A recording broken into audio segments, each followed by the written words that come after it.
আমার জীবনের সবচেয়ে বড় শিক্ষা, আমার জীবনের সবচেয়ে বেশি দাগ কেটেছে। আমি এটি না বলে পারি না, এখানে অভিভাবকরা আছেন অনেকে, আমি এটি না বলে পারি না, আমার জীবনের সবচেয়ে বেশি দাগ কেটেছে।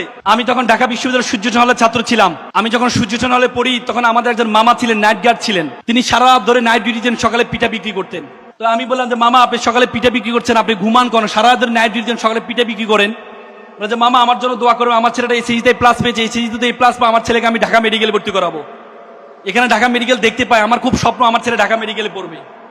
তা আমি বললাম, মামা ছেলেকে ধর্মকর্ম শিখান্ত। বলে যে মামা, আমার ছেলে ভালো ছেলে, আসলে সময় পায় না, এমনি আমার ছেলে খুব ভালো ছেলে। আমি বললাম, তারপরে মামা ছেলেকে একটু ধর্মকর্ম শিখাবেন। কিছুদিন যাওয়ার পরে দেখি একজন মামা দুপুরে ফল বিক্রি করছে। তা আমি বললাম, মামা সারা ধরে নাইট ডিউটি দেন, সকালে পিঠা বিক্রি করছেন, দুপুরে ফল বিক্রি করছে, আপনি ঘুমানটা কখন? মামা, আমার জন্য দোকান, আমার ছেলেটা এসএসসিতে প্লাস পেয়েছে, তাকে মেডিকেলে ভর্তি করতে, কোচিং ভর্তি করতে হবে, 30,000 টাকা লাগবে, এই জন্য আমি এটা কষ্ট করছি। আমার ছেলে মেডিকেল ট্রান্সফার, আমি চাকরি ছেড়ে দিব, রাতে ঘুমাইতে পারি না। তো পরবর্তীতে আমি তাকে নিয়ে রেটিনা ভর্তি করাই দিলাম, ছাড়ের ব্যবস্থা